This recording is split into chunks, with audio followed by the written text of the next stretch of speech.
तो बिहार के पहले चरण के लिए आज मतदान हो रहा है। 71 सीटों पर वोटिंग हो रही है। जगह जगह लोग मतदान करने के लिए पहुंच रहे हैं। दोपहर 1 बजे तक 33% वोटिंग हो चुकी थी।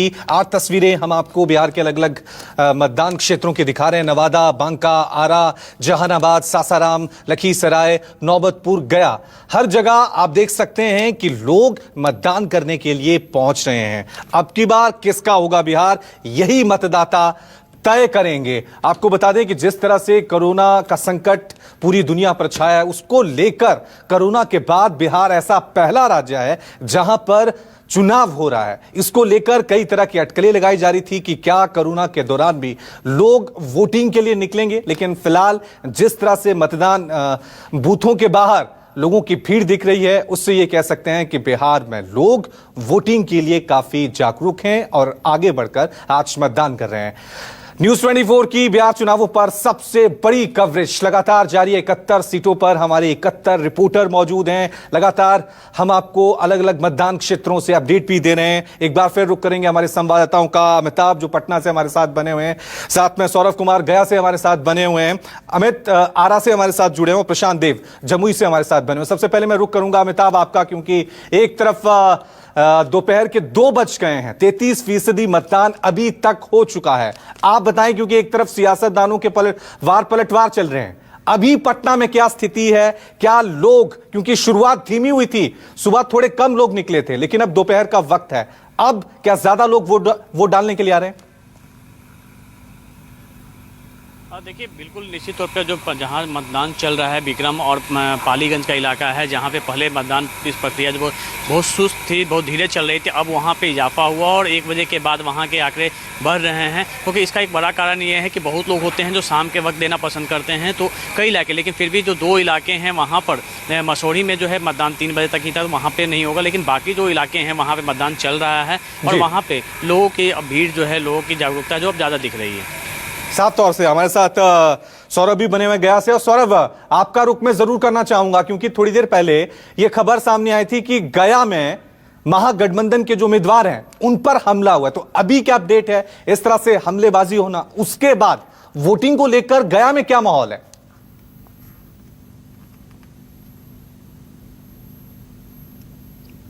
जी बिल्कुल, वोटिंग धीरे धीरे हो रही है। हालांकि पहले जो लोगों का हुजूम दिखाई देता था, लंबी कतारें दिखती थी, वह इस बार नहीं दिख रही है। सबसे बड़ी बात है कि एक मतदान केंद्र पर जो संख्या है वह भी कोविड के कारण घटा दी गई है। हमारे साथ कुछ युवा हैं, सबसे पहले हम इनसे बात करते हैं कि आखिर इन लोगों ने किस आधार पर वोट किया है। ये बताइए, किस आधार पर आप लोगों ने वोट किया है? बस हम यही चाहते हैं कि बिहार में कानून का राज पैदा रहे, इसी आधार पर हम वोट किए हैं। और नीतीश जी से भी यही कहना चाहेंगे कि बेरोजगारों को रोजगार दें और नौकरी की संभावना यहाँ पैदा करें। क्या चाहता है बिहार का युवा, क्या चाहता है?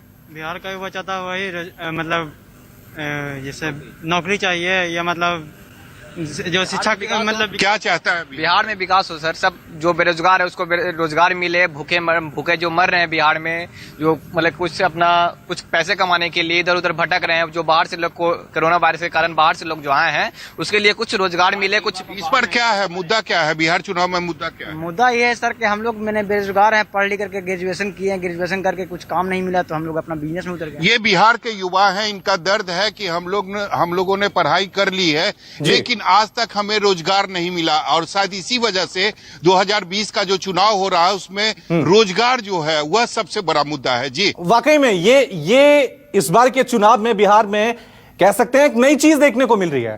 बिहार में जब भी वोटिंग होती थी जातिवाद को लेकर होती थी, बिहार में जब भी वोटिंग होती थी तो जिस तरह से धर्म को लेकर सवाल उठाए जाते थे, लेकिन इस बार रोजगार, बेरोजगारी एक बड़ा मुद्दा यहां पर बना हुआ। सीधा रुख करूंगा प्रशांत देव हमारे साथ जमुई से बने हुए हैं। प्रशांत देव, क्योंकि थोड़ी देर पहले हम देख रहे थे कि आप डीएम से बात कर रहे थे, नक्सली हमले को लेकर सुरक्षा वहां पर चाक चौबंद है, इन तमाम चीजों के बीच आपको वोटिंग किस तरह से वहां पर दिख रही है? क्योंकि हम देख रहे हैं कि अभी थोड़ा लोग हिचक रहे हैं वोट डालने के लिए, वहां पर आने के लिए।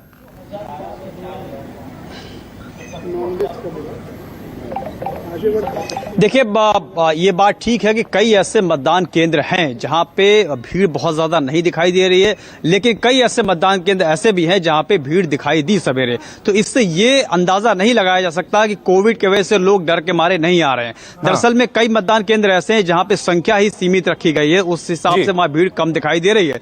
तो मिला जुला करके उत्साह पूरा दिखाई दिया मतदान में, इसमें कहीं कोई दिक्कत नहीं है। रहा सवाल जब डिस्ट्रिक्ट मजिस्ट्रेट यहाँ आए थे तो उनसे हमने बात की, तो अब मतदान धीरे धीरे समाप्ति की तरफ जा रहा है। ऐसे में सबसे बड़ी चुनौती होती है बैलेट बॉक्सेस को सुरक्षित अपनी जगह पे रखना। तो ऐसे में कुछ जो नक्सली बेल्ट हैं यहाँ पे बिहार में, वहां से खतरे की आशंका जता रहे हैं। खुद जिलाधिकारी ने एक इंटरव्यू में हमसे ये बात कही है कि आईडी धमाके की साजिश करते हैं लोग, साजिश की इस तरह के इनपुट्स आए हैं जिसके आधार पे हो सकता है कि बैलेट बॉक्स को टारगेट किया जाए, उस पर आईडी धमाके करके। हालांकि पूरे इंतजाम इस बात के कर लिए गए हैं, पूरा रूट है जहां से कि बैलेट बॉक्सेस को सुरक्षित रखा जाएगा वो पूरी तरीके से उसको कर लिया गया है, उसका इंतजाम, उसकी हिफाजत कर ली गई है। तो ये एक बड़ी बात जिलाधिकारी ने यहाँ के जमुई के धर्मेंद्र कुमार ने हमसे कही न्यूज़ 24 से बात करते समय, कि एक तरफ जो मतदान का रुझान है वो भी देख रहे हैं, दूसरी तरफ जो जितनी भी तरह के लॉ एंड ऑर्डर की सिचुएशन है उससे भी वो पूरा इंतजाम कर रहे हैं। बिल्कुल, सुरक्षा जो है वो चाक चौबंद है, चाहे वो नक्सली इलाके हो चाहे शहरी इलाके हो। न्यूज़ 24 आपको 71 सीटों से 71 रिपोर्टर के जरिए एक एक अपडेट जो है सबसे पहले सबसे तेज दिखा रहा है। नमस्कार, मैं हूं मानक गुप्ता।